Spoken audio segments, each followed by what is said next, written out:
দেখা যাক কয়টা বেলুন ফেলতে পারে। 1 মিনিট টাইম। 1 মিনিটে যে সবচেয়ে বেশি বেলুন ফেলতে পারবে সে কিন্তু আজকে বিজয়ী।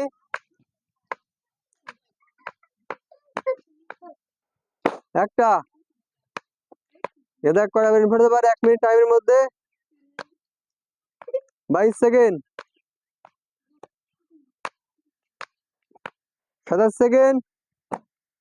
দেখা যাক কয়টা বেলুন ফেলতে পারে। 34 সেকেন্ড। যে সবচেয়ে বেশি বেলুন ফেলতে পারবে সে কিন্তু আজকে বিজয়ী।